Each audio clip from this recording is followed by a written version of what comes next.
Hey guys, welcome to Fantasy Tipped. Max with you for another episode, and this week we're looking at starting goalie battles. There's quite a few of them, so I won't beat around the bush. Let's jump right into it. First off, the Anaheim Ducks. John Gibson is 13 wins away from being the all-time leader for the Ducks. He's already number one in games played. I really hope he gets the record before being traded because I finally think he will get traded this year. Dostal is one of the very good goaltending prospects across the league and showed how good he could be last year. Sure, the 14 wins, 23 loss, 3 OTL record, and 3.33 GAA is nothing to scream about, but he did finish with an above 900% on a bad Ducks team. Two good goalies on a young and mediocre team makes them hard to draft, honestly. Dostal will, however, become clear number one once Gibson is out of town, so he's probably the better gamble for deeper leagues. In Boston, with Linus Ullmark out, it will be fun to see how Swayman turns out as the clear number one. I'm not sure if Boston is as good as they were in the last few years, but one thing I learned over the years is to never count the Bruins out. Korpisalo will be a great number two, but is still irrelevant at this point for fantasy. I would like to mention that Swayman as the G1 and ranked 28 is kind of crazy to me, and I'm not going to be drafting him this early. Last year, I warned people to watch out with Buffalo goalies because their defense had been atrocious and they hadn't gotten better. This year, they come in with a more mature Dahlin, a more mature Owen Power, but most importantly, a very good two-way defenseman in Bowen Byram. I still think they have heavy holes and are probably in the toughest division, which makes me hesitant to touch anyone here. Devin Levi could be a breakout candidate if he steals the number one spot and is more appealing than last season. In Calgary, finally Markstrom is gone and it's Wolf time. I don't think Vladar will be number one, and I think Wolf could become a top 15 goalie in the league quite quickly. Even if the Flames are bad, I see him steal a few games by himself. This man has won everywhere he's been. I'm targeting him as a solid third goalie for fantasy, especially in leagues that count saves.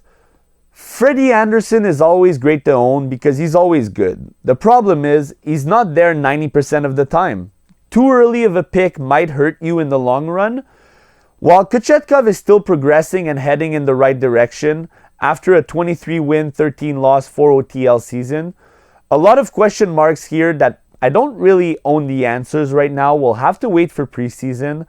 As of now, for me, Anderson is a no-touch until mid to late rounds, and I haven't figured out where to draft Kochetkov just yet. In Chicago now, GMs in leagues that count saves will be delighted to have Peter Mrazek on board. Chicago are also a lot better than what they were last year, and if the group remains healthy, I see them get a top 25, maybe top 20, 21 spot. The defense is way better with TJ Brody and Alec Martinez, and I'm a big fan of Mrazek. Laurent Brossoit, as for himself, has been the best second goalie across the league for years and will fancy his chances to become a number one, but I think that they'll ride Mrazek to start, which makes Brossoit fantasy irrelevant for now. In Colorado, Alex Georgiev has no competition, so we will skip. In Columbus, if you're not in a deep league or your league don't count saves, there's nothing to see here. Columbus will not be competitive, and the duo of Merzlikins and Tarasov is probably going to get lit up. In Dallas, Jake Attinger has no competition, so we will skip again. And here comes Detroit. Honestly, this is one of the toughest groups to predict. The Red Wings have 6 or 7 goalies right now, so there's so much that could happen. We need to watch preseason before forging a good opinion of what's to come. A couple of pointers I could give out for me right now would be not to touch Cam Talbot. Keep a close eye on Soup for deeper leagues and last few round picks. Alex Lyon should be a waiver wire target for Sunday pickups, nothing more. Again, a lot can happen until then, but the goalie situation in Detroit is a total mess. What if Sebastian Cossa makes the team? Unlikely, but possible. You can also throw in Vileuso in the mix.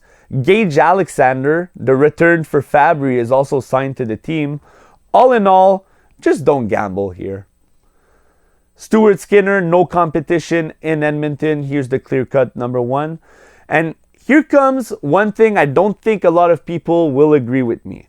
Kind of a complex situation in Florida with Bobrovsky, who's finally done it. Stanley Cup champion, a major player during the conquest. He should have won the Conn Smythe. This might be far-fetched, but still plausible. If Spencer Knight goes crazy in preseason, which is a possibility, we might end up in a 1A, 1B situation, which make Bobrovsky's ADP too low and Spencer Knight's ranking too high. Chris Driedger was also added to the roster, so we have to wait for preseason to happen to know exactly how it's going to pan out. If Bob gets Driedger as the number 2, he'll get the majority of the load and his ADP makes sense. Remember, Bobrovsky is past 35 years old and Spencer Knight is the future number 1 in Florida. Now in Los Angeles, we have Darcy Kuemper, who's a positional goalie with a big frame who didn't have a great year last season in Washington, but he now joins a better defense in Los Angeles. I think he could be a real dark horse to be a top 10 goalie this season, and it's not David Riddick who will take his job. In Minnesota now, with Wallstead coming up in the ranks, this is kind of a bait spot for both Gus and Fleury. Another thing that worries me is almost every team in the division got better, where the Wild kind of stayed stagnant. I'm a little hesitant on writing any Wild goalies at this point in time towards their rankings. If I had to bet on any of the two, I would lean towards a Gustafsson bounce back. Now, in Montreal, I'm not sold on Montembeault as the clear number 1 going into the year, but I'm also not sure if Primo is actually ready to play 30-plus games this season. The Habs are definitely a better team and should play out a 500 season. Therefore, I see Montembeault in the Mrazek section of the ranking. A good third goalie to own for fantasy that should finish in the top 25 this year. With Askarov out of town, Jussi Saros is the man in Nashville to lead the crease. He should end up as a top 6 by season's end. Scott Wedgwood won't play more than 25 games. Therefore, let's go look at New Jersey. There is so much upside here. Markstrom has been one of the most consistent goalies of the last few years and more often than not played on teams with no defense. Currently ranked as the number 12 goalie going into the season, he'll play with a much better team overall. The Devils will and should bounce back in my opinion. They should be part of the postseason with a guy like Markstrom at the helm. I'm tempted to draft him right outside of the top 100 if available. Jake Allen should be a top 5 backup, but as of right now, remains fantasy irrelevant. In New York, one of my favorite bounce back candidate is Ilya Sorokin. He'll be a top 10 goalie, while Varlamov remains a luxurious waiver wire pickup for short period of times. Little pointer, one of the most common mistakes for fantasy is keeping Varlamov on your team for too long. Sure, his stats are great, but he sometimes goes weeks without playing. So don't be scared to drop. Even if he gets you a shutout on a given Sunday, he might not play for another 2 weeks. I've seen it before. This is Sorokin's net. On the other side of New York, we have Shesterkin, who's the clear-cut number 1, top 3 goalie in the league. Nothing to see here. Now, one of the best goalies being undervalued, as he's ranked number 16 in fantasy right now, is Linus Ullmark. He will play a lot more now that he has Forsberg as a partner instead of Jeremy Swayman. Definitely interesting as long as you don't get him too early, but I'm confident that he will rank better than G16 by year's end. Even with a subpar Senators defense, this is one guy I'm targeting. Sam Ersson was a savior in fantasy hockey for some part of last season in Philadelphia. He finished with 23 wins and 4 shutouts on a very mid Flyers team. This year, with an LT Drysdale and Mishkov coming over, Philadelphia is one of the toughest teams to rank. They're still going through a rebuild, but I like Ersson as a low-key late-round pick. Whether he completes a top 5 goalie you drafted earlier, or add to your goalie value as a very good third option.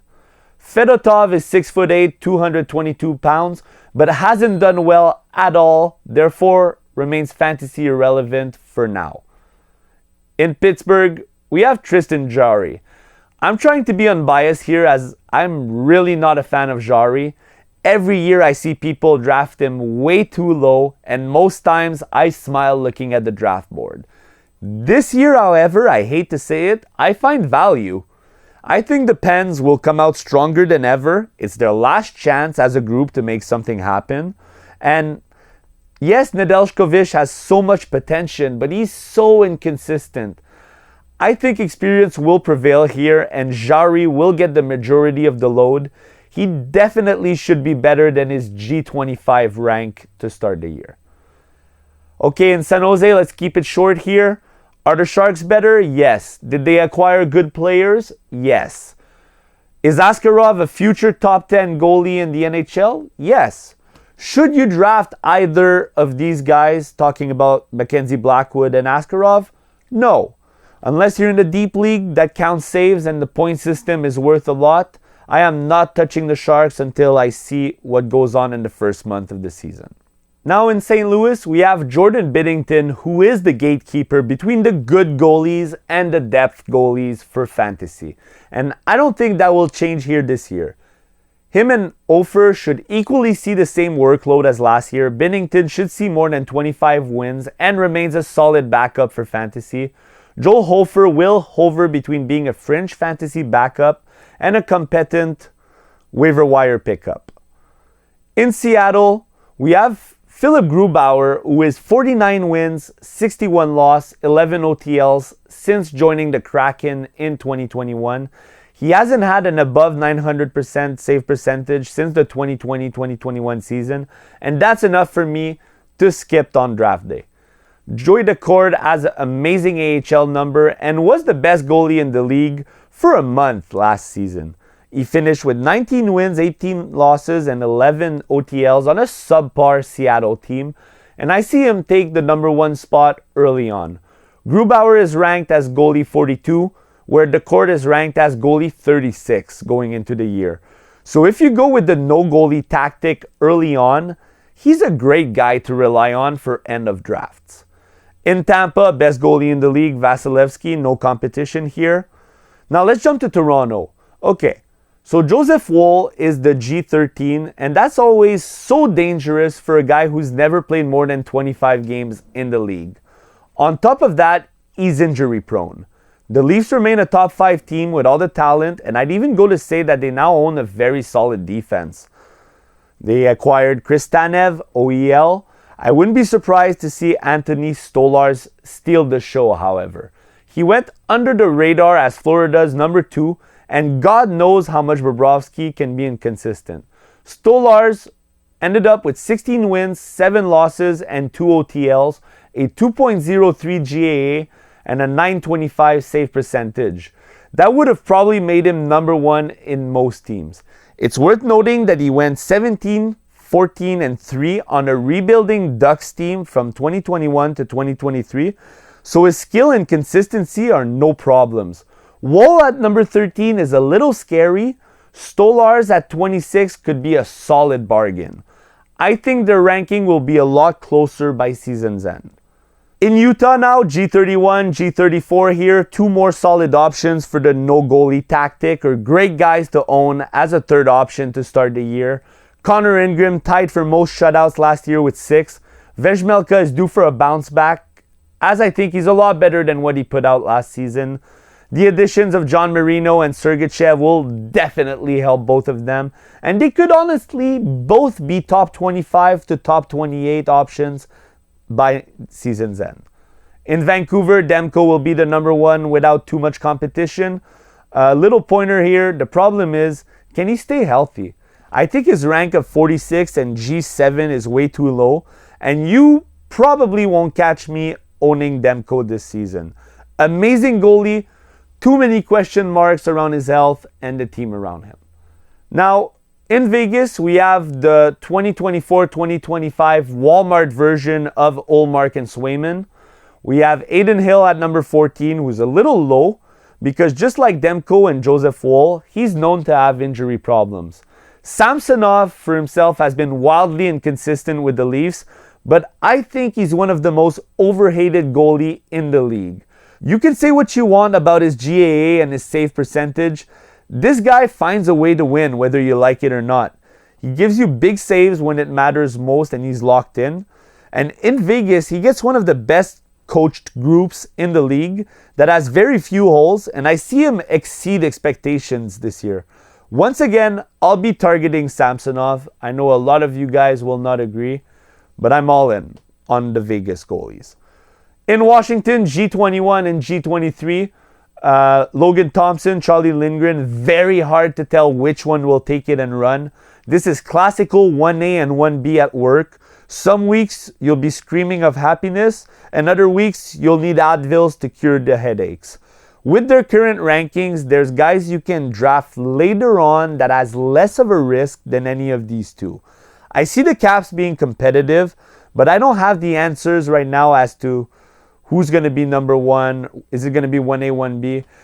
I'm still undecided here if I'm being truthful. Follow your instincts. If you want to write a Washington goalie, my gut is leaning Lindgren as the 1A, but what do I know here? And finally in Winnipeg, Hellebuck, top 5 goalie, if not top 3 goalie in the league. I don't draft goalies in the first 4 rounds, but if you do, you're getting sure value here. And that's it for today, guys.